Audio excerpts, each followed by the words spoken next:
हरे राम राम राम हरे हरे, हरे कृष्ण कृष्ण कृष्ण हरे हरे, हरे राम राम राम हरे हरे, हरे कृष्ण कृष्ण कृष्ण हरे हरे, हरे राम राम राम हरे हरे, हरे कृष्ण कृष्ण कृष्ण हरे हरे, हरे राम राम राम हरे हरे, हरे कृष्ण कृष्ण कृष्ण हरे हरे, हरे राम राम हरे हरे, हरे कृष्ण कृष्ण कृष्ण हरे हरे, हरे राम राम राम हरे हरे, हरे कृष्ण कृष्ण कृष्ण हरे हरे, हरे राम हरे हरे, हरे कृष्ण कृष्ण कृष्ण हरे हरे, हरे राम राम हरे हरे, हरे कृष्ण कृष्ण कृष्ण हरे हरे, कुंडली वरदा हरे विठ्ठल श्री ज्ञानदेव तुकाराम,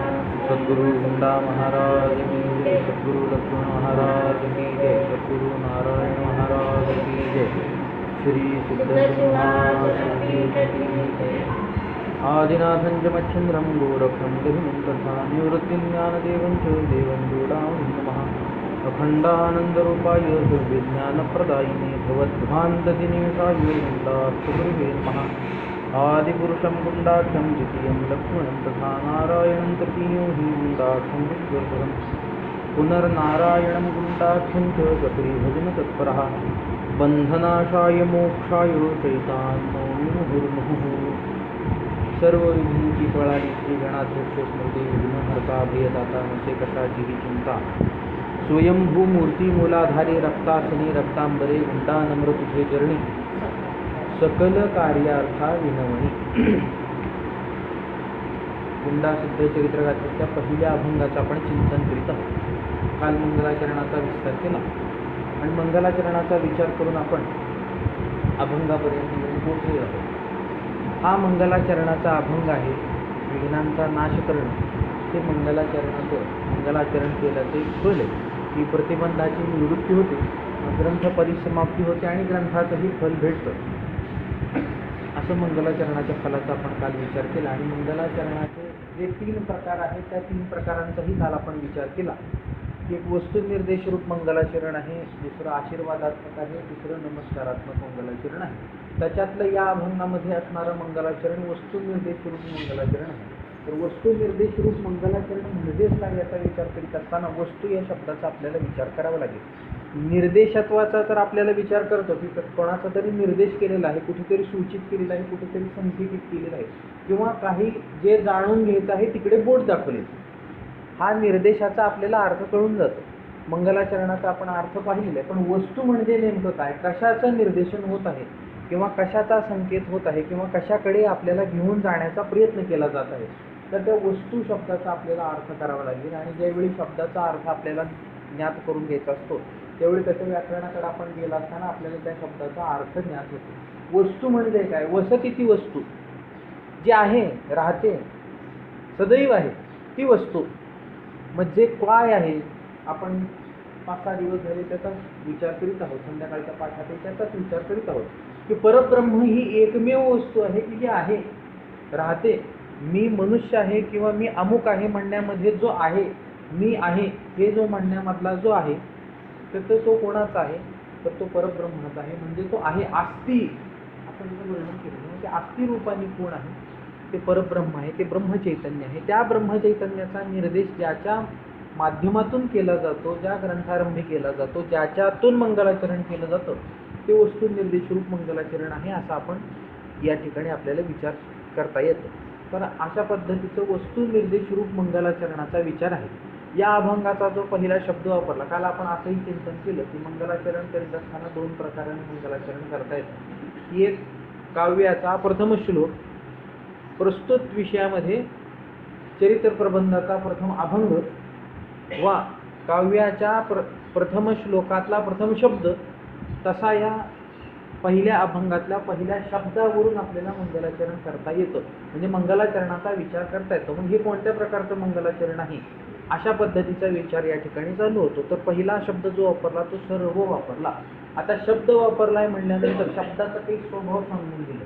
मौली म्हणतात, बाप उपयोगी शब्दो स्मरणदानी प्रसिद्धू अमूर्ताचाही विशदू आरिसा नव्हे. माऊली म्हणतात, अनुभवामृतामध्ये माऊली म्हणतात की शब्द ही फार मोठी वस्तू आहे. शब्द हा ज्ञान करून देणार आहे, स्मरण करून देणार आहे. ज्या गोष्टींचं विस्मरण मला झालेलं आहे त्या गोष्टींचं स्मरण करून देणारा शब्द आहे. अमूर्ताचाही तो विशद करतो. तो अमूर्ताचा विशद करणारा होणार नाही का? अमूर्ताचाही विशद करणारा होतो. एक त्याच्यासाठी एक कथा सांगितली जाते. काही लोक नदी पार करून चालले होते. 10 लोक आहेत. नदी पार करून चालले होते. मग नदी पार करून गेल्यानंतर, नदी पार करून आले, या काठावरून त्या काठावर नदी पार करून आल्यानंतर एकाने मोजायला चालू केलं की बाबा नदीचा प्रवाह होता, नदीला जोरात पाणी वाहत होतं आणि मध्यात कोणी काही गेलं नाही का? काय झालं याच्यासाठी तो मोजत होता. 1 2 3 4 करीत 9 पर्यंत आला. स्वतःला सोडून सगळ्याला मोजलं आणि विलाप करू लागला. अरे 9 झाले, 9 झाले, 9 झाले, 10वा होऊन गेला, 10वा गेला, 10वा गेला. असा तो विचार करू लागला आणि विलाप करू लागला, म्हणजे दुःख करू लागला. आता तिथे 10वा होता की नाही तो स्वतःला सोडून मोजत होता. त्याला त्याचं ज्ञान नव्हतं, म्हणजे त्याला स्वतःचं विस्मरण झालं होतं, असा त्यातला अर्थ आहे. एक कुणीतरी तिथून मनुष्य चालला होता. त्या मनुष्याने विचारलं की बाबा काय रडता आहात तुम्ही, काय झालं? तर त्यांनी सांगितलं की आम्ही 10 जण नदीच्या त्या तीरावरून या तीरावर येत असताना एक जण कोणीतरी होऊन गेला. आता आम्ही 9 जण शिल्लक राहिलेलो. तो आमचा कोणीतरी शाखा होता, तो गेला. मग त्यांनी पाहिलं की 10 जण आहेत. मग 10 जण आहेत म्हणल्यानंतर त्यांनी सांगितलं अरे 10 जण आहेत. 10 जण आहेत म्हणल्यानंतर त्या सगळ्यांना आनंद झाला. 10 जण आहेत म्हणजे जे विलाप करीत होते, जे त्यांना दुःख प्राप्त झालेलं होतं, त्या दुःखाचा विसर त्यांना पहिल्या क्षणी झाला. म्हणजे परोक्ष ज्ञान झालं. आहे दशमोस्ती 10वा आहे असं ज्ञान झालं. पण 10वा आहे म्हणल्यानंतर पूर्ण समाधान झालं नाही. आहे म्हणल्यानंतर समाधान झालं, पण 10वा कोण आहे हे म्हणल्यानंतर त्या पुरुषाने सांगितलं की 10वा तूच आहेस. तू स्वतःला सोडून सगळ्याला मोजायला लागला. म्हणजे तिथे अपरोक्ष ज्ञान झालं. कोणाचं अपरोक्ष ज्ञान झालं? स्वतःच अपरोक्ष ज्ञान झालं ना. ज्याचं विस्मरण झालं होतं त्याचं ज्ञान झालं. हा माझा मुद्दा आहे तिथे. मला काय सांगायचं की हा स्मरणदानी प्रसिद्ध असणारा शब्द आहे. त्या शब्दाचा आम्ही आश्रय केलेला आहे. आणि तो जो शब्द आहे तो कोणाचं स्मरण करून देतो? ज्याचं आम्हाला विस्मरण झालं त्याचं तो स्मरण करून देतो. जसा या दशमोस्ती म्हणल्यानंतर, दशमस्तोमसी म्हणल्यानंतर जे दशमोस्ती म्हटलं की आहे हे कळलं, म्हणजे पहिल्यांदा दुःखाचा विनाश झाला. जे काही दुःख त्याला प्राप्त झालं होतं, गेलेल्याचं नसलेल्याचं जे दुःख प्राप्त झालं होतं, त्या दुःखाचा तर आहे या म्हणण्याने, आहेपणामुळे त्याचा नाश झाला. आणि पुढे दशमत्वमसी म्हटल्यानंतर मीच 10वा आहे म्हणल्यानंतर माझ्या स्वरूपाचं मला ज्ञान झालं. स्वरूपे करून मला माझं ज्ञान झालं. म्हणजे ज्याचं विस्मरण झालं होतं त्याचं ज्ञान मला झालं. म्हणजे शब्द हा परोक्ष ज्ञान, अपरोक्ष ज्ञानाला कारण आहे, प्रत्यक्ष ज्ञानाला तो कारण आहे. माझं स्वरूपाचं ज्ञान तो करून देतो, म्हणून तो त्या अपरोक्ष ज्ञानाला कारण आहे असं आम्हाला चिंतन करता येतं. म्हणजे स्मरणदानामध्ये जर कोणी प्रसिद्ध असेल, म्हणजे उचित असेल, सर्वथा योग्य असेल आणि सर्वात योग्य प्रमाण, सर्वात शक्तिशाली, सर्वात प्रबल जर कोणी असेल तर तो शब्द आहे. प्रत्यक्ष ज्ञानाच्या विषयामध्ये प्रत्यक्ष ज्ञान होत असताना इंद्रियाधिकांनीही प्रत्यक्ष ज्ञान होतं असं सांगितलं जातं. पण अमूर्ताच्या विषयी प्रत्यक्ष ज्ञानाची रीती किंवा प्रत्यक्ष ज्ञानाचा संभव कसा होऊ शकतो याचा विचार करायचा आहे. म्हणजे आता प्रबलता आणि अप्रबलता, शब्दांनी होणाऱ्या प्रत्यक्ष ज्ञानाची प्रबलता अप्रबलता होण्यासाठी, म्हणजे त्याचा जर निर्णय आम्हाला करायचा असेल तर अमूर्त वस्तूच आम्हाला घ्यावी लागेल. म्हणजे प्रबलता आणि अप्रबलतेचा विचार होईल. कारण का असं पाहिल्यानंतर खांबही प्रत्यक्ष होतो. म्हणजे मला इंद्रियाधिकांनीही प्रत्यक्ष ज्ञान होतं, पण जे अमूर्त आहे हे मूर्त स्वरूप आहे. पण जे अमूर्त आहे, अमूर्त स्वरूप म्हणजे आता ब्रह्मचैतन्य, त्याचा आपण विचार केलेला आहे. ते अमूर्त कसं काय आहे काही नाही याचा आपण 5-6 दिवसामध्ये पाठामध्ये याचा विचार केलेला आहे. ते दिसत नाही, आहे दिसत नाही. मी आहे, मी आहे म्हणजे मी कोण आहे? कुठे दिसतं? आरशात पाहिल्यावर दिसतं. मी देहाचं ज्ञान आहे. माझा देह असा दिसतो. आरसा माझा देह दाखवतो का मी कोण आहे हे दाखवतो? आहे ना मी, म्हणजे मी कोण, मी आहे, पण तो अमूर्त स्वरूपानेच आहे. पुन्हा देह माझा मूर्त स्वरूपाने, मी आहे तो अमूर्त स्वरूपाने.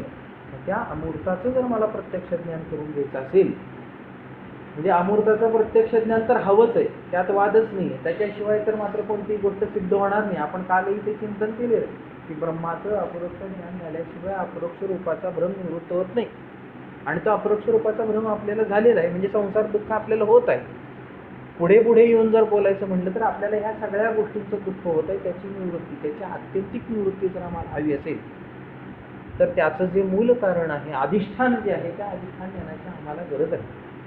म्हणजे त्या अमूर्ताच्या ज्ञानाची गरज आहे. आता मी जो अमूर्त स्वरूपवान आहे, त्या अमूर्त स्वरूपान असणाऱ्या मीचं प्रत्यक्ष ज्ञान करून घ्यायचं असेल तर हे इंद्रियाधिक जे प्रत्यक्ष ज्ञानाला कारण आहेत किंवा करण आहेत, त्यांची तिथे उपयुक्तता नाही, कारण का तो इंद्रिय गोचर नाही.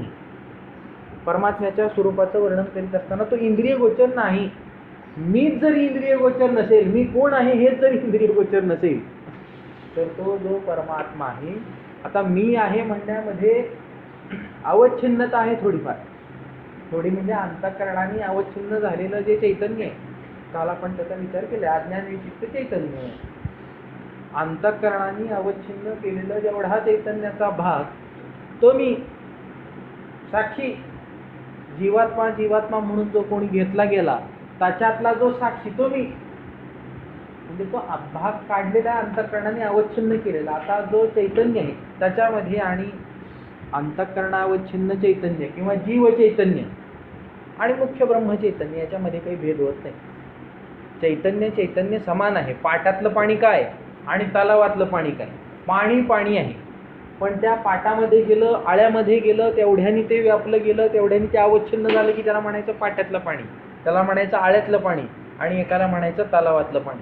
पाण्यात भेद होत नाही, पण ते जे झालेलं आहे म्हणजे कमी आहे, त्याचा देश कमी आहे, कारण का ते इथं अवच्छिन्नता प्राप्त झालेली आहे. त्याला तिथे त्याला बाजूला केल्यासारखं झालेलं आहे, बाजूला झालेलं नाही आहे, ते बाजूला केल्यासारखं झालेलं आहे. ते दोन दिवे आहेत, या दोन दिव्याला जी एक तार दिलेली आहे, इलेक्ट्रिसिटी जी दिलेली आहे, ती एकाच वायरमधून जाते, पण अभिव्यक्ती तिथे वेगळी होते आणि इथे वेगळी होते. उपाधीने आपल्याला ती अभिव्यक्ती वेगवेगळी वाटते, पण आहे मात्र एकच तार ना, करंट एकच आहे ना. तुमच्या घरात काय आणि या घरात काय, करंट मात्र एकाच ठिकाणावरून येतो ना, पण वेगवेगळे दिवे लावले, कुठला लाल दिवा लागेल, कुठला, आता ती लाईट लावतो आपण माळ, त्याच्यामध्ये हिरवे असतात, पिवळे असतात, लाल असतात, वेगवेगळे लागतात, पण ते वेगवेगळे दिवे लावण्यासाठी वेगवेगळ्या स्वरूपाची लाईट लावावी लागते का, वेगवेगळ्या स्वरूपाची इलेक्ट्रिसिटी असते का नाही, ती एकाच स्वरूपाची असते आणि ती त्याच्यातून प्रवाहित झाली म्हणजे तिथल्या तिथल्या उपाधीच्या वैविध्यतेमुळं, तिथल्या तिथल्या उपाधीच्या स्वतःच्या धर्मामुळे तिथे तशी तशी ती प्रकाशित व्हायला लागते. मग कुठे लाल होईल, कुठे पिवळी होईल, आहे तरी एकच ना. तसं जीव चैतन्य आणि ब्रह्म चैतन्यामध्ये चैतन्य एकच स्वरूपात कळत नाही, म्हणून 4-5 प्रकारचे भाग केलेले ती गोष्ट निरळी. त्या जीव चैतन्यामधला जो चैतन्य आणि ब्रह्म चैतन्य हे एक आहे, तो अमूर्त स्वरूपाचा आहे. कारण का ब्रह्मचैतन्य अमूर्त स्वरूपाचं, तसं जीव चैतन्य अमूर्त स्वरूपाचं, कारण का त्याच्यातला थोडा भाग घेतला, म्हणून ते अमूर्त स्वरूपाचं जर असेल तर त्या अमूर्ताविषयी जर आम्हाला बोलायचं असेल तर शब्द बघायला लागेल. आणि शब्दाला अमूर्ताशी ज्यावेळी आम्ही जोडलं जाऊ, शब्दाला घेऊन अमूर्ताचं ज्यावेळी आम्ही चिंतन करू, त्यावेळी शब्दाने होणाऱ्या प्रत्यक्ष ज्ञानाच्या प्रबलता आणि अप्रबलतेविषयी आम्हाला चिंतन करता येतं, किंवा दुर्बलतेविषयी आम्हाला चिंतन करता येतं. इंद्रियाधिकांपासून हे ज्ञान होत नाही. म्हणजे प्रत्यक्ष ज्ञानाला दोन, एक प्रत्यक्ष प्रमाण जे इंद्रियाधिकांपासून होतं आणि दुसरं शब्द प्रमाण. जसं दशमत्वमसी म्हटल्यानंतर माझं मला प्रत्यक्ष ज्ञान झालं, म्हणजे हे दोन प्रमाणं झाली. आता प्रत्यक्ष प्रमाणाने म्हणजे इंद्रियाधिकांनी प्रत्यक्ष ज्ञान होतंय, पण अमूर्ताचं होत नाही, मूर्ताचं मात्र होऊ शकतं. आता राहिला कोणता, तर ते फक्त शब्द राहिला आणि त्या शब्दाने अमूर्ताचंही ज्ञान होतं. माऊली म्हणतं अमूर्ताचा विशद आरिसा नव्हे, तो अमूर्ताला विशद करणारा होऊ शकत नाही का, तो अमूर्ताला विशद करणारा होतो. म्हणून प्रत्यक्ष प्रमाण म्हणजे इंद्रियाधिकांपेक्षाही प्रत्यक्ष ज्ञान करून द्यायला जर प्रबल कोणी असेल आत्मस्वरूपाविषयी, तर ते शब्द आहे, तर तो शब्द आहे. मग तो जो शब्द आहे त्या शब्दाचा आश्रय घेऊन आता तो शब्द तिथपर्यंत पूर्णपणाने जात नाही, कारण का शब्द म्हणल्यानंतर पुन्हा त्याच्या ठिकाणी काही ना काहीतरी, तो आकाशाचा गुण आहे ना, त्याच्यामुळे तो खाली येतो थोडा. पण तिथपर्यंत घेऊन जाण्यासाठी मात्र नौका आहे. या तीरावरून त्या तीरावर घेऊन जाऊ शकते का नाही? घेऊन जाऊ शकते. म्हणजे तीर ओलांडण्यासाठी नौकेचा मात्र आम्हाला उपयोग होतो, तसा त्या वस्तूचा निर्देश करण्यासाठी शब्दाचा उपयोग होतो. म्हणून शब्दाचा आश्रय घ्यायचा. जी अमूर्त अशी वस्तू आहे, ब्रह्म वस्तू आहे, ब्रह्मचैतन्य आहे, त्याचं निर्देश मात्रता त्या शब्दाच्या ठिकाणी आहे. तो निर्देश करून देतो की ब्रह्म असा आहे, सत्यम, ज्ञानम, अनंतम असं ब्रह्म, असं ते दाखवून देतो. म्हणून त्या ब्रह्माचं ज्या शब्दाने निर्देशन होतं आणि त्याच्याने ज्याचा ग्रंथारंभ होतो ते वस्तुनिर्देश रूप मंगलाचरण. इथे कोणता शब्द वापरला? आता त्या वस्तुनिर्देश रूप मंगलाचरण या अभंगामध्ये केलेलं आहे. सुरुवातीच्या शब्दामध्ये वस्तुनिर्देश रूप मंगलाचरण केलेलं आहे. तर त्या शब्दात कोणता शब्द आहे? तर सर्व असा शब्द वापरला. अभंगाची सुरुवात केली सर्व, सर्व विघ्ने ती पळाली.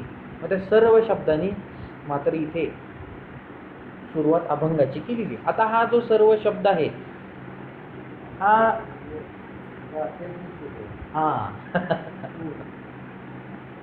चरित्र प्रबंधाची सुरुवात, गाथेची सुरुवात, गाथेचं मंगलाचरण या सर्व शब्दांनी केलेलं आहे. सर्व शब्दामधून काय काय अभिव्यक्त होतं, सर्व शब्दामध्ये काय काय अभिप्रेत आहे याचा विचार आपल्याला करावा लागेल. की वस्तुनिर्देश रूप मंगलाचरण आहे, पण त्या वस्तुनिर्देश रूप मंगलाचरणामध्ये काय काय दडलेलं आहे, कसं आहे ते, याचा आपल्याला विचार करायचा. शब्दाचा आपण विचार करीत होतो.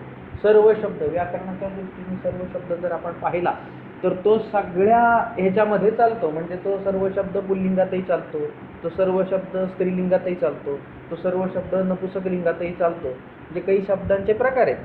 तो, ती, ते, तो म्हणला की पुल्लिंग, ती म्हणली की स्त्रीलिंग, ते म्हणले की नपुंसकलिंग.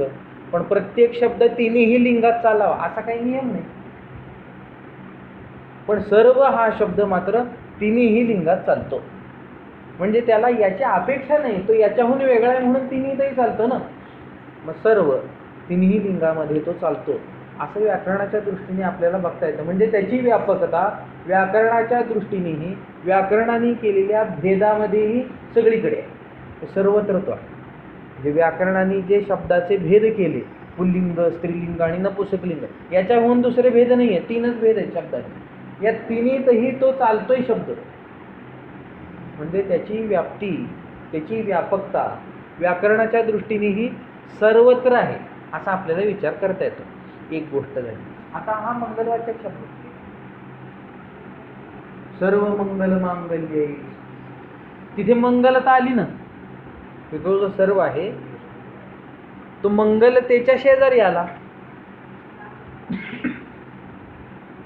आनंदाचे डोही, आनंद तरंग, आनंदाची अंग, आनंदाचे, म्हणजे सगळं तेच आहे ना. मग मंगलतेच्या शेजारी सर्व हा शब्द आला म्हणजे तो मंगलतेचा अंग जरी झाला म्हणजे तोही मंगल झाला. म्हणजे हा मंगलवाचक झाला.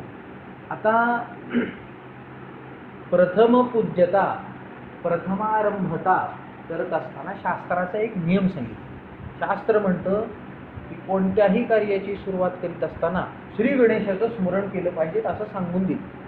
श्री गणेश हा प्रथम पूज्य आहे. त्याचं उदाहरण सांगत असताना पुराणांमध्ये कथा येते. त्रिपुरासुराचा जो वध केला, त्या त्रिपुरासुराच्या वधाच्या वेळी महादेव धनुष्य घेऊन गेले आणि धनुष्य घेऊन त्या त्रिपुरासुराच्या वधासाठी म्हणून प्रयुक्त झाल्यानंतर त्यांनी तो बाण सोडला. त्याची अशी स्थिती होती, ते 3 ग्रह होते.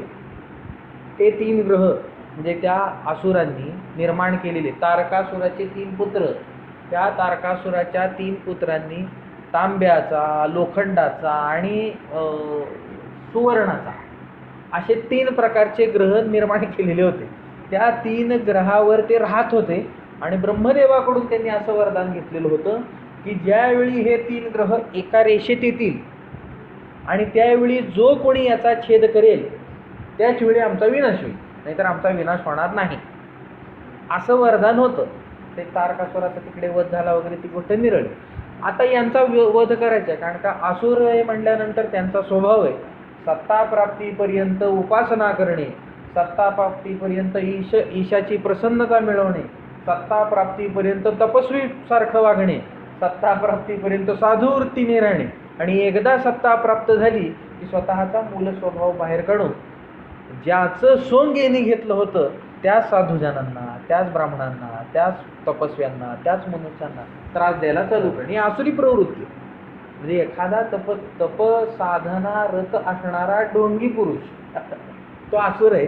थोडक्यात एवढं लक्षात ठेवायचं. लक्षण काय तर एवढं, ढोंगी असणारा तपस्वी किंवा तपस्वी असणारा ढोंग करणारा तो कोण आहे? तो आसुर आहे.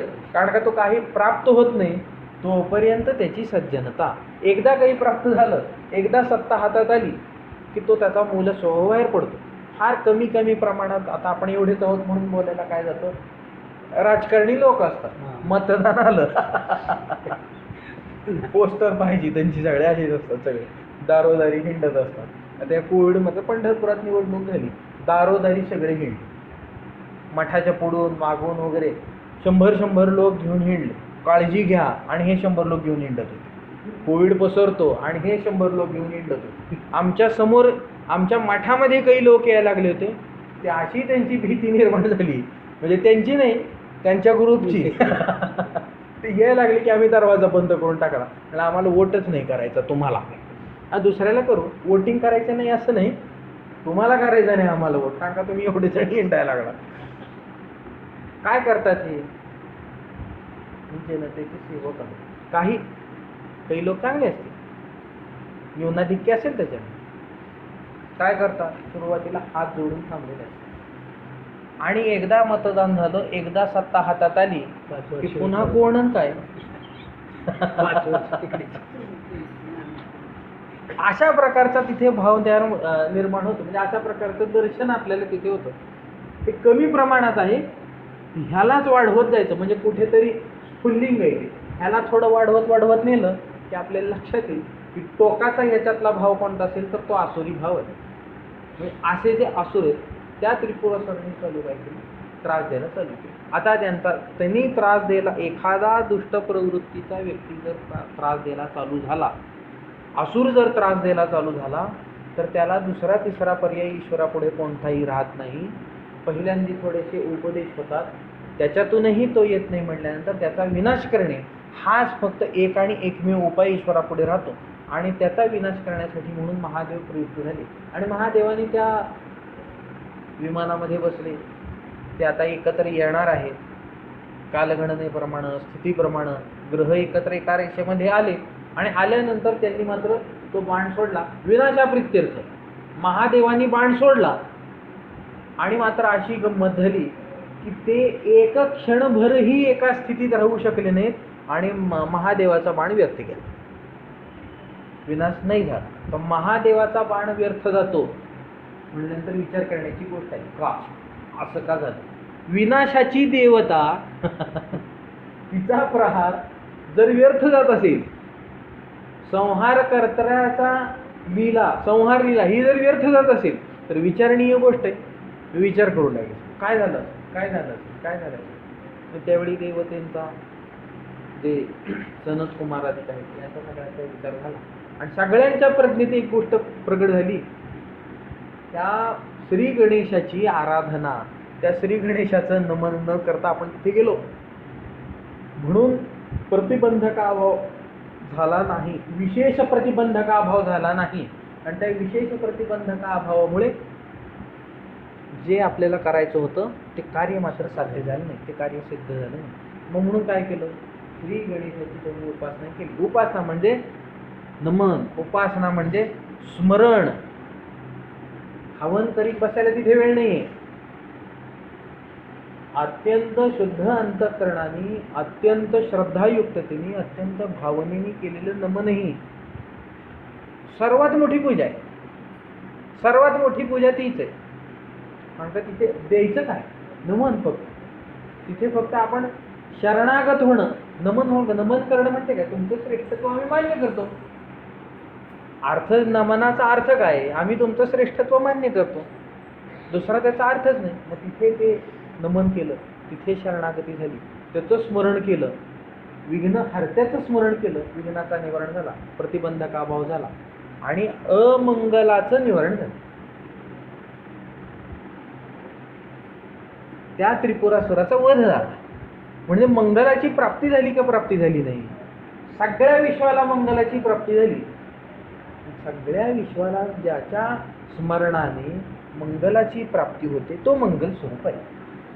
म्हणजे सर्व हा मंगलवाचक आहे शब्द इथला.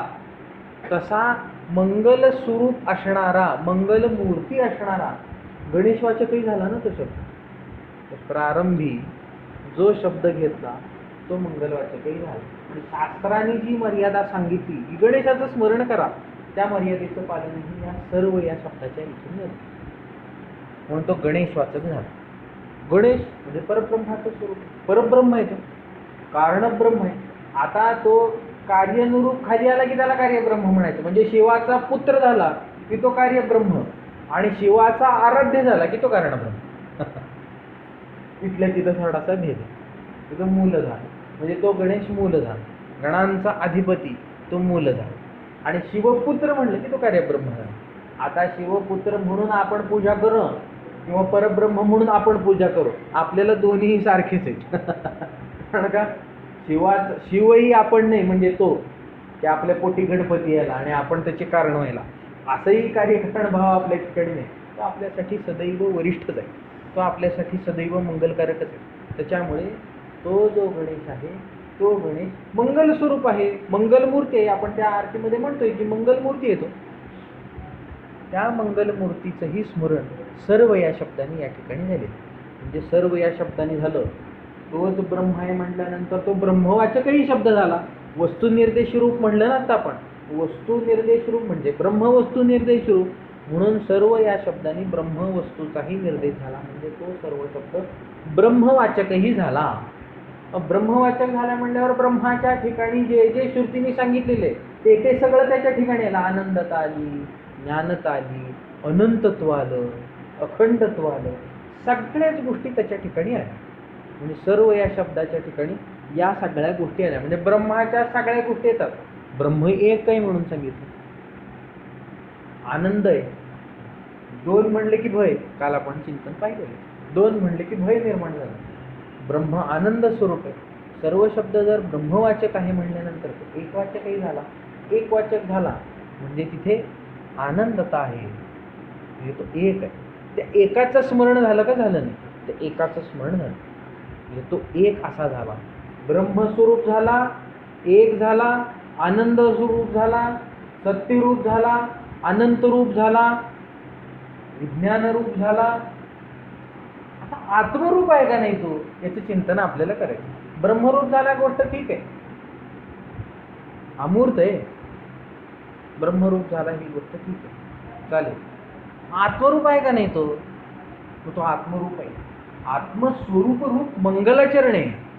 जसं ब्रह्मरूप वस्तुनिर्देश रूप मंगलाचरण आहे, तसं आत्मरूप स्मरण देणारे हे मंगलाचरण आहे, किंवा आत्मस्वरूप स्मरण रूप मंगलाचरण हे आहे सर्व. कारण का मीही सर्व आहे ना, कारण का मी त्याच्यातला भाग आहे.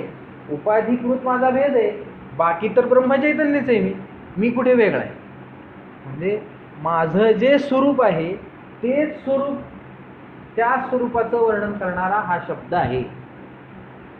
मग काही शंका निर्माण, काही शंका काढल्या जातात. अरे ब्रह्मचैतन्याचं वर्णन करणारा शब्द असेल, ब्रह्मचैतन्याचं स्मरण करून देणारा हा शब्द असेल, हरकत नाही. कारण का तो सर्वत्र समव्याप्त अशा स्वरूपाचा आहे. आत्मस्वरूपाचं स्वतःचं स्मरण करून देणारा शब्द आणि त्यांनी मंगलाचरण करता, किती युक्तियुक्त आहे.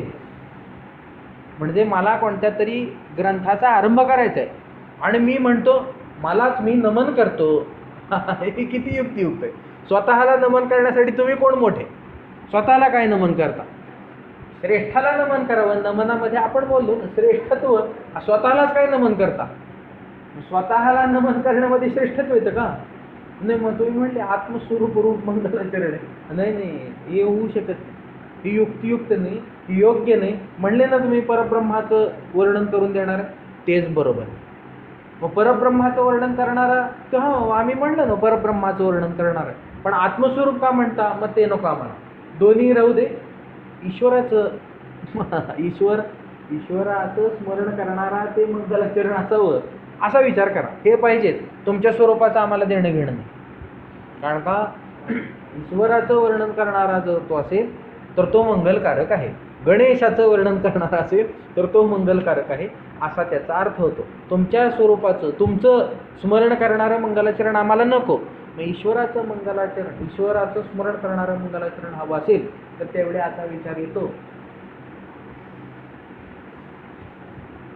ते विचारसागरामध्ये मंगलाचरणाच्या ओळीमध्ये तिसरी ओळी सांगितली. जो सर्वज्ञानी दयाघन मुनी हृदयी करते ज्याचे ध्यान, त्याचे बुद्धी उपाधी करून मिथ्या भान मजची माझी होत असे. ईश्वर कसा आहे? सर्वज्ञ आहे, दयाघन आहे. मुनी त्याचं हृदयामध्ये ध्यान करतात. कारण का तो सर्वांतर हृदय देशी राहणार आहे म्हणून त्याचं ध्यान हृदयामध्ये मुनी करतात. तपस्वी लोक हृदयामध्ये त्याचं ध्यान करतात. तो दयाघन आहे, सर्वज्ञ आहे, त्याचं मंगलाचरण व्हायला पाहिजे. असं जरी तो असला तरी उपाधी करून त्याचं मिथ्याभान मला होतं.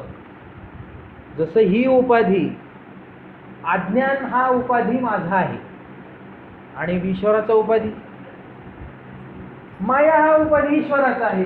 मग ज्यावेळी मी विचार करतो आणि विचार केल्यानंतर उपाधिकृत भेदाने मला ह्या दोन चैतन्याचं ज्ञान होतं आणि ब्रह्मचैतन्य मूळ असे ज्यावेळी मला कळतं त्यावेळी मला असं लक्षात येतं की जे ईश्वराला ईश्वरत्व दिलेलं आहे आणि मला जे जीवत्व दिलेलं आहे ते विचारार्थी मिथ्या. ईश्वर मिथ्या झाला. ईश्वर आणि ब्रह्मचैतन्यातला मुख्य भेद जर काही सांगायचा झाला तर ब्रह्मचैतन्य सत्य आहे आणि ईश्वर चैतन्य, ईश्वर म्हणून जो सांगितला तो विचारे करून मिथ्या आहे, उपाधी करून मिथ्या आहे. मिथ्या गोष्टीचं वर्णन करायचं, मिथ्या खोट्या गोष्टींनी मंगलाचरण करायचं नाही. मग खोट्या गोष्टीने मंगलाचरण केलं मग कशाने करा? सत्य गोष्टीने आम्ही मंगलाचरण करू. मग सत्य गोष्टीने मग आम्ही आधीच म्हणलं ना परब्रह्माचं मंगलाचरण करतो. नाही, तुम्ही आत्मस्वरूप म्हणले. मग आत्मस्वरूप म्हणजे कोण? मी तर तोच आहे ना. ते स्वतंत्र आणि स्वयंब्रह्म मीची असेल, तुम्हीच आहे.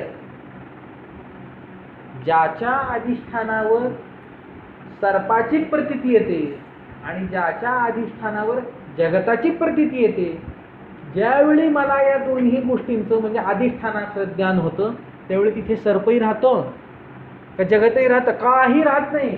ते फक्त मी राहतो तिथे, दुसरं कोणी राहत नाही. स्वतंत्र आणि स्वयंब्रह्म मीच आहे. परब्रह्माचं मंगलाचरण म्हणा, वस्तुनिर्देश रूप मंगलाचरण म्हणा किंवा आत्मस्वरूप स्मरण रूप मंगलाचरण म्हणा, तिन्ही गोष्टी एकच झाल्या. म्हणजे आत्मस्वरूप मंगलाचरण आहे, सोहम रूप मंगलाचरण आहे असं मला सांगितलं. ही सोहम रूप मंगलाचरण आहे. ठीक आहे, आम्हाला ही सगळी गोष्ट मान्य झाली. ईश्वर रूप मंगलाचरण, ईश्वर स्मरण रूप मंगलाचरण म्हणले तरी आम्ही म्हणतो, मान्य करतो आम्ही तोही मुद्दा. नाव आहे सर्व सर्व शिवस्थाणु, विष्णूचं नाव आहे सर्व.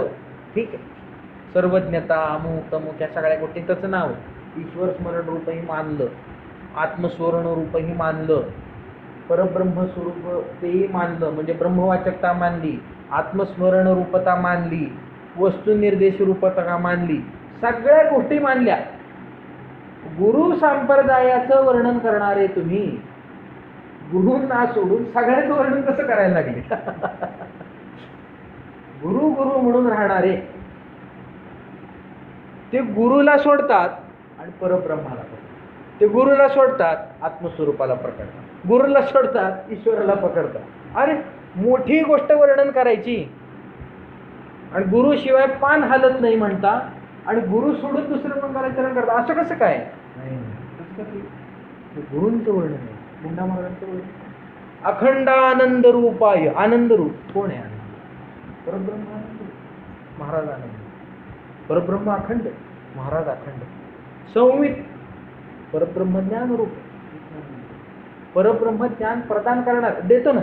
सत्ता स्फूर्ती, ज्ञानशून्य असलेल्या सगळ्या जगतामध्ये ज्ञानता, सत्ता, स्फूर्ती या सगळ्या गोष्टी कुठून आल्या? त्या परब्रह्माच्या अधिष्ठानावरच असल्यामुळे ह्या परब्रह्माच्या तिकडे भासू लागल्या ना. म्हणजे देणारा कोण झाला? परब्रह्म झाला. संविज्ञान प्रदाय, संविज्ञान प्रदान करणार, आत्मस्वरूपाचं ज्ञान प्रदान करणार. भवध्वांत दिनेशाय, दिनेश ज्ञानस्वरूप आहे, भवाचा अंत करणारे. म्हणजे हे जे दिसतंय सगळं की जे खोटं आहे, म्हणजे जे दुःख आहे, भव दुःख, त्याचाही निराश करणारे ते आहे.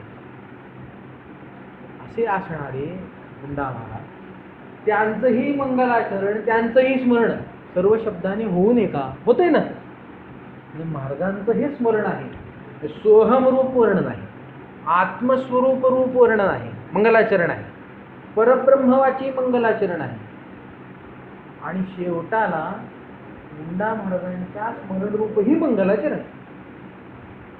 अशा या पद्धतीचं मंगलाचरणाचा हा शब्द पहिला वापरला गेला. या पहिल्या शब्दावर अनेक आपल्याला चिंतन करता येतं, अनेक ह्याच्यामध्ये मुद्दे आहेत. प्रस्तुत आता आपल्याला तितका वेळ नसल्यामुळे सकळ ही दृश्य चराचर सबाह्य तू अससी, याच्यातून सर्वत्व काही ठिकाणी येतं.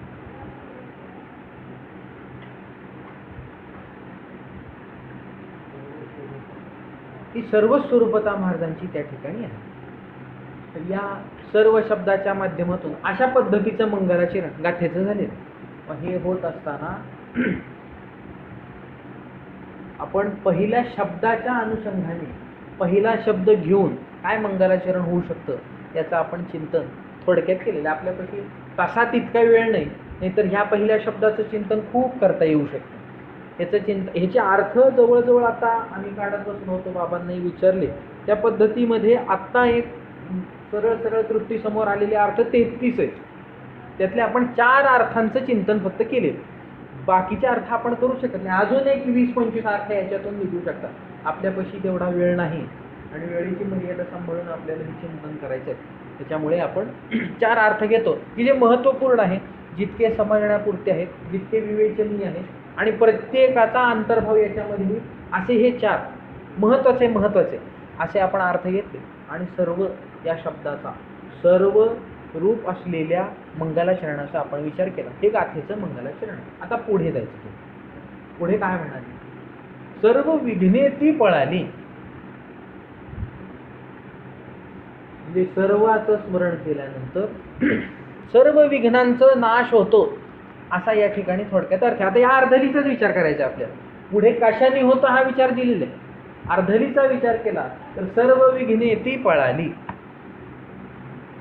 सर्व ही ईश्वराचं नाम आहे असं म्हटलं तुकाराम महाराजांच्या प्रमाणे. हरिनामाच्या चिंतनी 12 वाटा पळती विघ्ने. विघ्न राहत नाहीत तिथे, विघ्ने निघून जातात. हे इथे सर्वा बाधा प्रशमनम, तिथे सुद्धा सांगितलं की सर्व बाधांचं प्रशमन म्हणजे विनाश होतो, सर्व बाधा निघून जातात.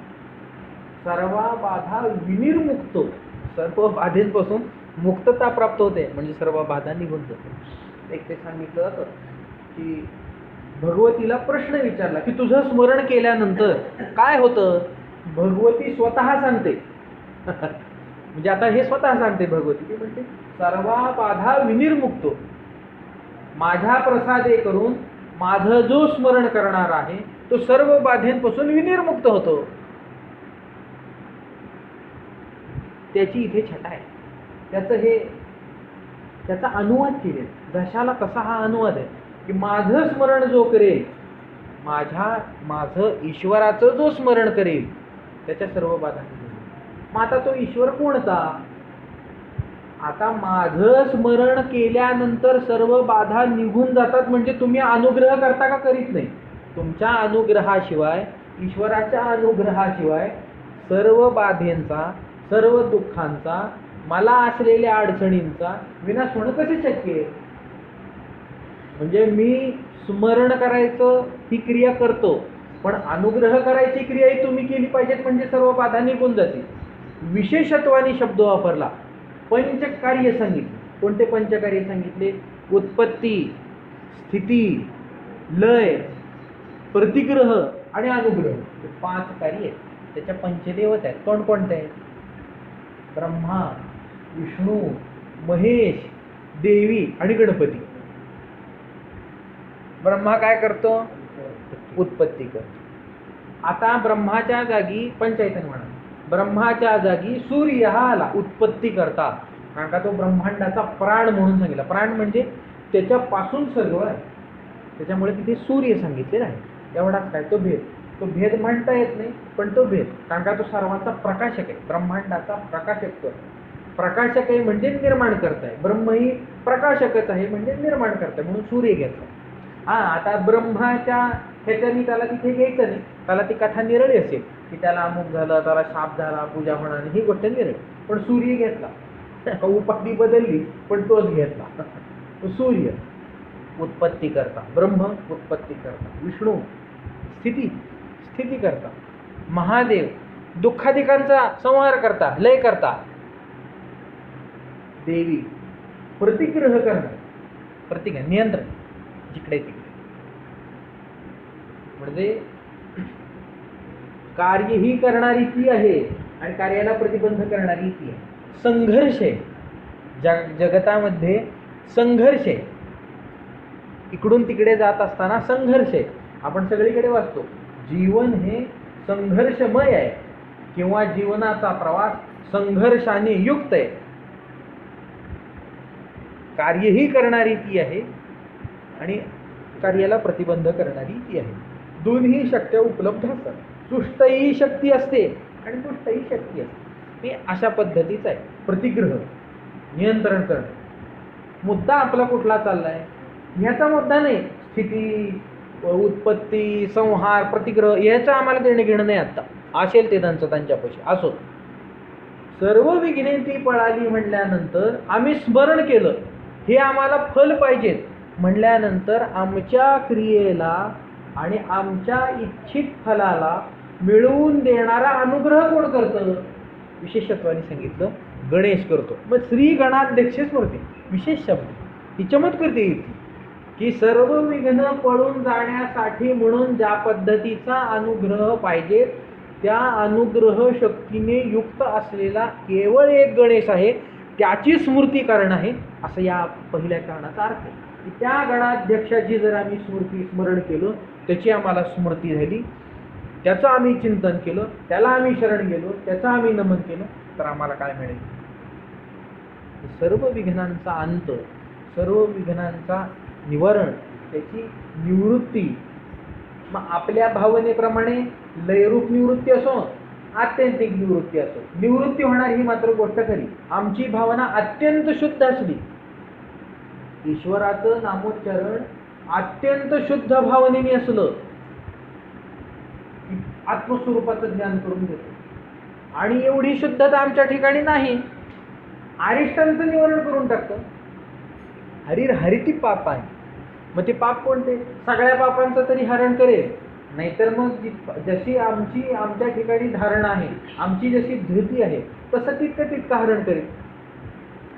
गणाध्यक्ष स्मरण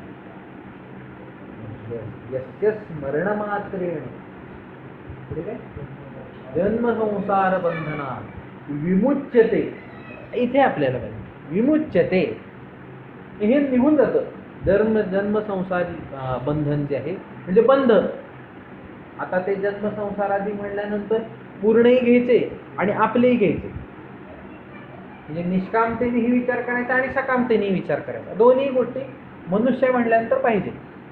दोन्ही गोष्टी त्या ठिकाणी आवश्यक. म्हणजे जोपर्यंत अंतःकरणाची पूर्ण शुद्धी होत नाही तोपर्यंत काही अडचणी येऊ नयेत आणि त्या निष्कामतेमध्ये कोणताही बाधा निर्माण होऊ नये म्हणून वेदाने सांगितलेली, शास्त्राने सांगितलेली काही सकामता आमच्या ठिकाणी आली.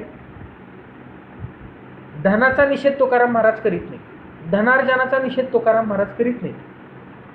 त्याचा जो मार्ग आहे कमवण्याचा त्याचा मात्र निषेध करतात. नुसता निषेध करीत नाहीत, मार्गही सांगतात कसा कमवायचा. धनाचा निषेध केला असता तर मग सगळ्याचा निषेध झाला असता. महाराज म्हणतात जोडून या धन म्हणजे धन जोडायला सांगितलं. धनाचा निषेध केला का? धनाचा निषेध उत्तम व्यवहार आहे. उत्तम व्यवहाराने ते धन जोडलं पाहिजे. म्हणजे उत्तम व्यवहार म्हणजे कोणता आहे उत्तम व्यवहार? मला वाटतो तो उत्तम व्यवहार नाही.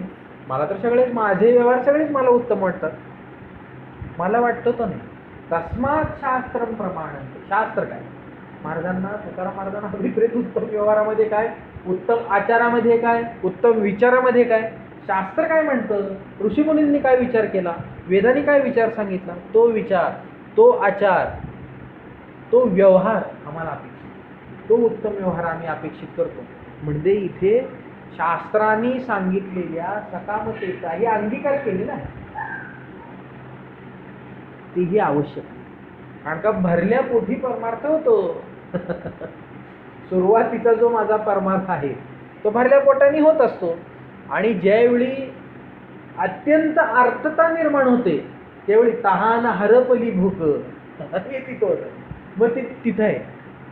त्यावेळी ती गोष्ट जशी मी वरची पायरी चढू लागतो त्यावेळी हे खालच्या हे सगळ्या गोष्टी निघून जातात. या खालीच गोष्टी. पण पायरी चढत असतानाची ही पायरी आहे ना, ही पायरी पार करावी लागेल आम्हाला. मग ही पायरी पार करायची असेल, नीटपणाने पार करायची असेल, उत्तमरित्या पार करायची असेल तर आम्हाला शास्त्राचाच आधार घ्यावा लागतो. म्हणजे वेदाचारी आम्हाला व्हावं लागतं. म्हणजे शास्त्राचारी आम्हाला व्हावं लागतं. म्हणजे शास्त्रावर श्रद्धा ठेवणारा आम्हाला व्हावं लागतं. काल म्हणलं गुरु आणि वेदवाक्य वा शास्त्र यांच्यावर जो अत्यंत विश्वास, ती श्रद्धा, त्या श्रद्धेने युक्त तो व्हावं लागतं. जी गोष्ट असेल ती वाढवता येते. आपल्याला कोणतीही गोष्ट स्वतंत्र निर्माण करण्यासाठी दिलेली नाहीये. ब्रह्मदेवाला स्वतंत्र निर्माण करण्यासाठी कोणती गोष्ट दिली नाही. ती स्वतंत्रता त्याला दिली नाही. मागची जशी सृष्टी होती तशी सृष्टी कर असं त्याला सांगितलं. त्याला काही स्वतंत्र निर्माण करायला सांगितलं नाही. त्यालाच ते स्वतंत्र नाही, स्वतंत्रता नाही. आपल्याला स्वतंत्रता आहे की नाही? मी शास्त्रावर प्रगाढ विश्वास ठेवतो म्हणजे मी माझ्या ठिकाणी शास्त्राविषयी विश्वास निर्माण करतो, अशी गोष्ट सांगितली का? नाही. स्वतंत्रता कुठे? आपल्याला ती स्वतंत्रता दिली नाही. आपल्यापाशी ती गोष्ट आहे. जी गोष्ट आपल्यापाशी असते ती गोष्ट वाढवण्याचा प्रयत्न आपण मात्र करू शकतो. माझ्यापाशी 10 रुपये असतील तर व्यवहार करून मी त्या 10चे 100 करू शकतो. जी गोष्ट नाहीच ती वाढवता कशी? जी नाहीच आहे ती वाढवायची कशी? जी आहे ती वाढवता येईल.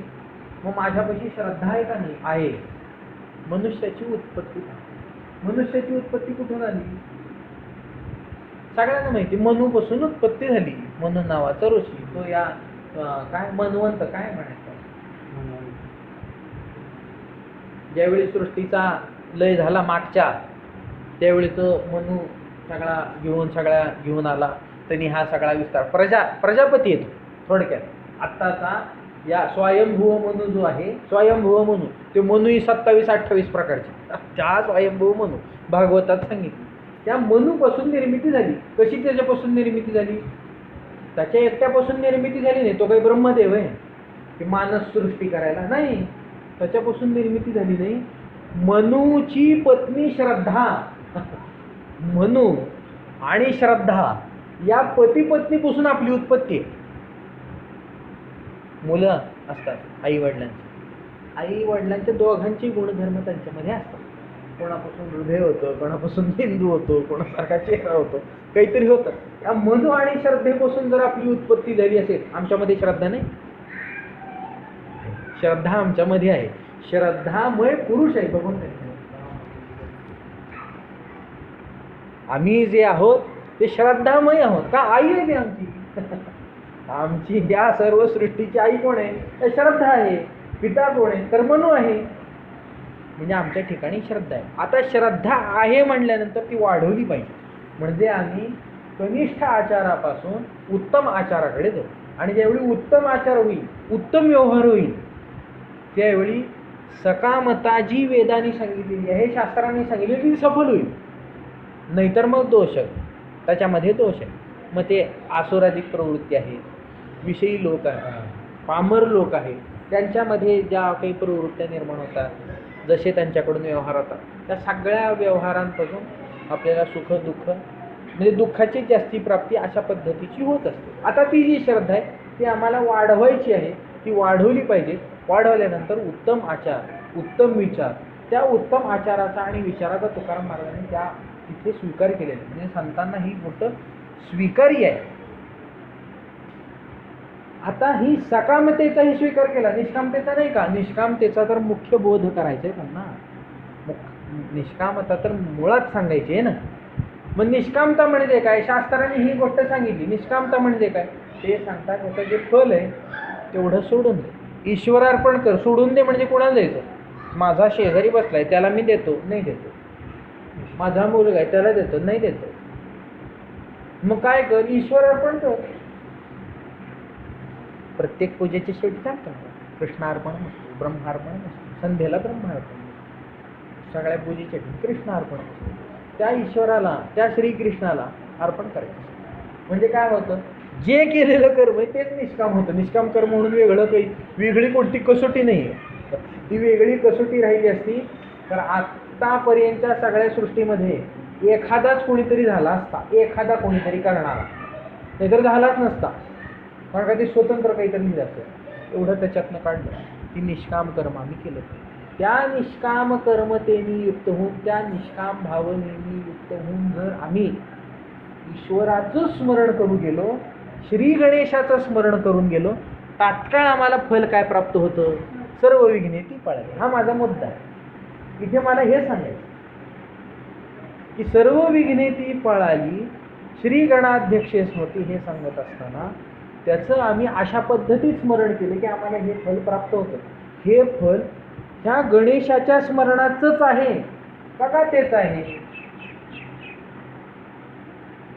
हा विचार आपल्याला तो विचार करायचा. गाथेचं मंगलाचरणाचा अभंग आहे ना, मंगलाचरण प्रकरणातला हा अभंग आहे पहिला. 14 अभंग आहेत मंगलाचरणात. त्यामुळे काही गोष्टी याच्यात सांगितल्या आहेत, काही गोष्टी पुढे सांगितलेल्या आहेत. सगळ्यांचा विचार आहे.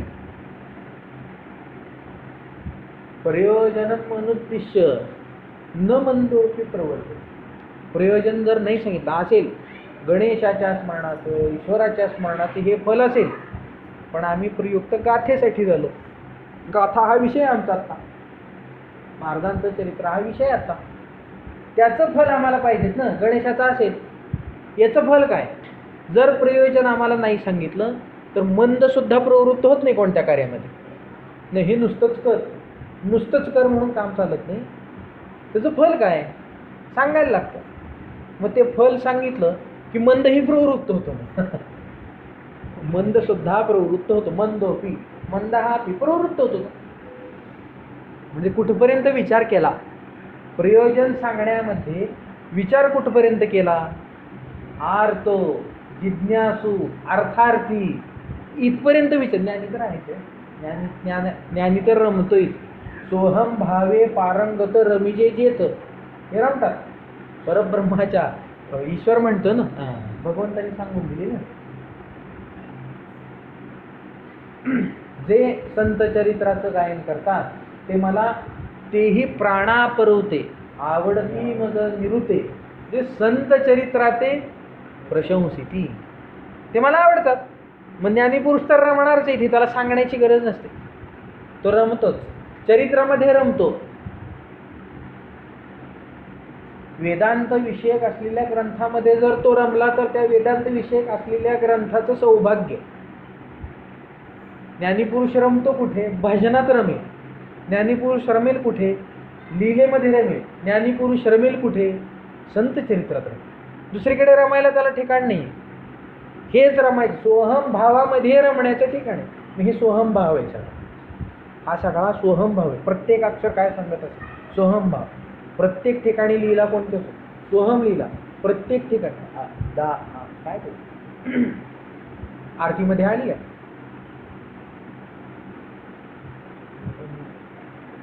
शेवटचं जे चरण आहे, प्रज्ञा प्रभात सुख उजळो भजनी काय, दाविले सोहम स्वरूपाची. आतर्क्य लीला करून दाविले सोहम स्वरूपाची.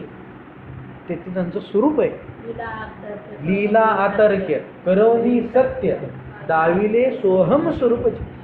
मग ते जर सोहम स्वरूप दाखवितात, पुढे पुढे दाखवतात, प्रत्येक ठिकाणी दाखवतात. पाऊल पडलं की सोहम, पाऊल पडलं की सोहम, नजर गेली की सोहम, वृत्ती जागी झाली की सोहम, अनुग्रह केला की सोहम, बोलले की सोहम, दुसरं काहीच नाही. प्रत्येक ठिकाणी सोहम, ही सोहम स्वरूपता. ही जर आम्हाला पाहिजे असेल, हे प्रयोजन आहे, त्याच्या ज्ञानतेची अपेक्षा ज्ञानी पुरुषाला नाही. तेच रामणार नाही इथे. इतका सोहम घनदाट जर भरला असेल तर सोहमामध्ये रमणारे ज्ञानी पुरुष ह्याला सोडून दुसरीकडे जातील काय? जाणार नाही. इथेच रमतील, संत चरित्रात रमतील, ईश्वर लीलेत रमतील, ईश्वराच्या भजनात रमतील. इथेच रमण्याचं ठिकाण आहे. आर्त जिज्ञासू, जिज्ञासू तर रमेल, कारण का त्याला काहीतरी प्राप्त करून घ्यायचंय. सोहम रूपता प्राप्त करून घ्यायची म्हणल्यावर तो इथे रमेल, कारण का इथे सोहम भाव आहे, त्याचं प्रगटीकरण होणार आहे म्हणून तो रमेल. आर्त आणि अर्थार्थी, आता ह्या दोघांनी आले पाहिजेत ना. ते जर नाही आले तर मग प्रयोजन कशाला सांगितलं? प्रयोजन त्याच्यासाठी मंदोपी प्रवर्तते. मंद म्हणले ना, मग जिज्ञासूला मंद म्हणायचं का? नाही, तो अधिकारी आहे, त्याला मंद म्हणून असतंय, त्याला मंद नाही म्हणलं. तर तो अर्थार्थी आणि आर्त हे दोघेही आम्हाला जर घ्यायचे असतील, एका अधिकरणात जर या सगळ्यांना आणून बसवायचं असेल तर आम्हाला ते प्रयोजन सांगावं लागतं. म्हणून प्रयोजन सांगितलं. आणि प्रयोजन काय सांगायचं या ग्रंथाचं? तर हे पहिल्या वाक्यात प्रयोजन सांगितलं. सर्व विघ्ने ती पळाली, प्रतिज्ञा आहे. सर्व विघ्ने ती पळाली, सर्व विघ्नांचा नाश होईल. कशामुळे होईल? तर या गाथेच्या पठनाने, कंठस्थ करण्याने, पारायणाने, दर्शनाने, नमनाने, अनुशीलन करण्याने, ह्याच्याने हे आम्हाला फल प्राप्त होईल. प्रयोजनाचा विचार या ठिकाणी केलेला. मुद्दा, कोणत्याही प्रबंधाचा विचार करीत असताना अधिकारी, विषय, प्रयोजन आणि संबंध याचा विचार करावा लागतो. पहिल्यांदी प्रयोजन या ठिकाणी सांगून दिले, कारण का सगळेच जण यावेत म्हणून. अधिकारी पहिल्यांदी सांगितलं असता तर अधिकार वाचला असता. अरे आपल्या इथली गोष्ट नाही, साधन चतुष्टय संपत्तीयुक्त असा अधिकारी लागतो, असं वेदांतशास्त्रामध्ये म्हटलं गेलं. मग त्याच्यावरून कल्पना काय येते वाचल्यानंतर? अरे बाप, हे आपल्या आवाक्यातली ही गोष्ट नाही, आपल्या आवाक्यातली गोष्ट नाही म्हणलं नको, तिकडे तो जायला प्रवृत्त होत. एवढं लागतं. विवेक लागेल, समाधी षटक लागेल, वैराग्य लागेल. अरे वैराग्य म्हणत नाही, अनिच्छा, इच्छेचा त्याग, हे कसं काय शक्य? नाही, हे आपल्यातलं काम नाही. आम्हाला प्रवचन कळत नाही म्हणून आम्ही प्रवचनाला बसत नाही असं म्हणतात. कारण का विषय अधिकारी सांगितलेला असतो. मग अधिकारी नाही पहिल्यांदा सांगितलं कोण? पहिल्यांदा सांगितलं काय? तर प्रयोजन सांगितलं. प्रयोजन सांगितल्यावर काय? अरे हे खायला मिळणार आहे, एवढं आहे. भजनाला 7 आणि भोजनाला 60 असं म्हटलेलं आहे. त्यामुळे पहिल्यांदा सांगावं लागतं. लग्न आहे म्हणल्यानंतर मोठं लिहितात भोजनाची वेळ. त्या वेळेत बरोबर येतं. किंवा लग्नाची वेळ भोजनाची वेळ ठरवली जाते. 10:30ला लग्न ठरवत नाहीत कोणी. 11:30, 12:30 आणि जेवायची वेळ असते. मग येतात लोक बरोबर. आले जेवण करून निघून जायचं. नाहीतर मग येत नाहीत. मग जवळचे येतात, फार बाहेरचे येत नाही. अरे तिथे जाऊन काय, जाण्या येण्याचा हेलपाटा आणि भूक वाढून घरी जास्ती जाईल म्हणून ते येत नाही. त्यामुळे तिथे प्रयोजन पहिल्यांदा सांगितलं पाहिजे. म्हणजे सर्व प्रकारचे लोक इकडे पहिल्यांदा येतील. आणि ज्यावेळी ते ह्याच्यामध्ये प्रवेश करतील त्यावेळी त्यांना ज्ञान होईल.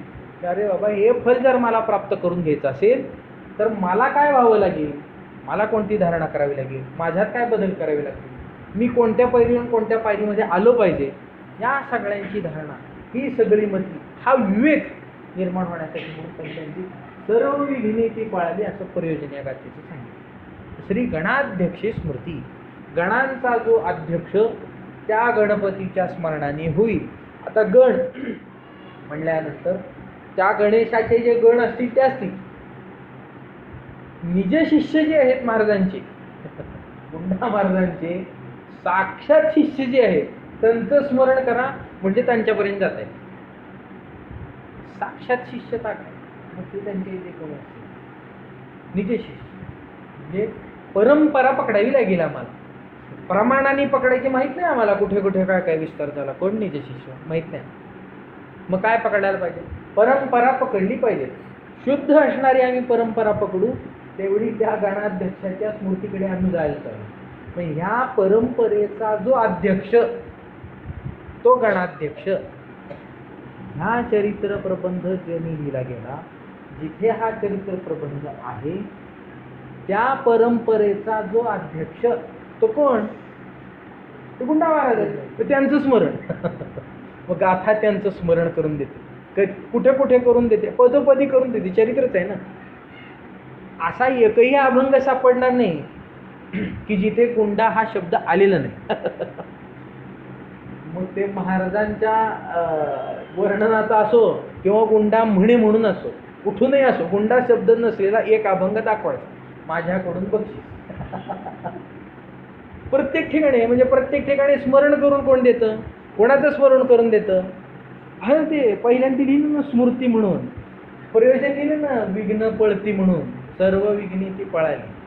त्याचं ते प्रयोजन लिहिलं आणि त्या प्रयोजनासाठी म्हणून क्रिया दिली स्मृती. मग प्रत्येक ठिकाणी व्हायला पाहिजे ते पदोपदी, नाही झालं म्हणजे बाबा तुम्ही म्हणता आणि असं कसं होईल. प्रत्येक ठिकाणी ते स्मरण करून दिले पदोपदी. 527 अभंगामध्ये 1000-1500 वेळा ते नाव आलेलं आहे स्मरण, यांचं स्मरण. कारण का ते गणाध्यक्ष, त्या गणाध्यक्षाचं स्मरण झालं असता सर्व विघ्ने ती पळाली, असं आम्हाला प्रयोजन, असं आम्हाला फल प्राप्त होतं. हे या गाथेचं फल आहे. पुढे सांगतात, विघ्नहर्ता अभयदाता, विघ्नांचं हरण करणाराही तोच आहे आणि अभय देणाराही तोच आहे. विघ्नांचं हरण करीत असता अभय हस्तू, धर्म प्रतिष्ठा तो सिद्धू, अभय हस्तू. अधर्माचं हरण केलं पाहिजे, धर्माची प्रतिष्ठा केली पाहिजे आणि ही सगळं अभयत्वाने केलं पाहिजे. म्हणजे आमच्या ठिकाणी निर्भयता असली पाहिजे. हे करण्यासाठी म्हणून ते समर्थ आहे, त्यांचं सामर्थ्य आहे. अभयदाता, काका त्यांच्या ठिकाणी अभय आहे. अभयम सत्वसंशुद्धी ज्ञान योग व्यवस्थिती. तो दैवी संपत्तीतला एक संपत्ती सांगितलेली अभय, सुरुवातीची संपत्ती. मग ती संपत्ती आमच्यापाशी असली पाहिजे म्हणजे आम्ही पुढे कुठे कुठे त्या तुमच्या चरणापाशी येण्यासाठी म्हणून समर्थ होऊ. मग ती संपत्ती आमच्यापाशी असली पाहिजे. मग ते अभय, त्या अभय देणारे ते आहे. आता जो अभय देणारा आहे, जो विघ्न अर्थ आहे, त्याचं स्मरण आम्ही करतो म्हणल्यानंतर आणि त्यांनी ते आम्हाला दिलंय म्हणल्यानंतर कशाची चिंता म्हणून शिल्लक राहते, नसे कशाची ही चिंता. आमच्या हे चिंता करण्याचं काम करून करतं, चित्त करतं. त्या चित्तामध्ये, त्या हृदयामध्ये आम्ही विवेक निर्माण केला आणि त्या विवेकावर सद्गुरूंना आणून बसवलं म्हटल्यानंतर चिंता तिथे राहील काय. माऊली पहिल्याच अध्यायात म्हणतात ना, आता हृदय हे आपुले चौफाळोनिया भले, वरी बैसवू पाऊले श्री गुरूंची. मग तिथे त्यांना जर आम्ही आणून बसवलेलं आहे, ते जर तिथे येऊन प्रतिष्ठित झालेले आहेत, स्मरण मात्राने जर ते असं झालेलं आहे, स्मर्तृगामित्वामुळे जर ते असं झालेलं असेल, तर चिंता कधी निघून आत गुंडा प्रवेशला पडदा मायेचा उठला. निघून गेलं ते. हा, चित्ता चिंतन हे करी जेणे तद्रूप अंतरी. चिंतने चिंतने तद्रूपता. मग आम्ही जर ते स्मरण करतोय, चिंतन करतोय म्हटल्यानंतर चिंता राहील काय. नसे कशाचीही चिंता, नसे कशाचीही चिंता. म्हणजे आम्ही अशा सद्गुरूंचं, अशा गुंडा मार्गांचं जर आम्ही स्मरण करू लागलो तर आमच्या ठिकाणी कोणतीही चिंता राहणार नाही आणि आम्हाला सर्व विघ्न, आमच्यापासून सर्व विघ्न पळून जातील. आमच्या ठिकाणी कोणतंही विघ्न शिल्लक राहणार नाही. अशा ह्या 2 चरणामध्ये चिंतन केले. या अभंगाचं राहिलेल्या 2 चरणाचं चिंतन आपल्याला करायचं. उद्या कुंडली गवरदा हरी विठ्ठल श्री ज्ञानदेव तुकाराम. कुंडली वरदा हरी विठ्ठल श्री ज्ञानदेव तुकाराम सद्गुरु गुंडा महाराज की जय सद्गुरु लक्ष्मण महाराज की जय सद्गुरु नारायण महाराज की जय श्री सिद्ध सिंहासन पीठ की जय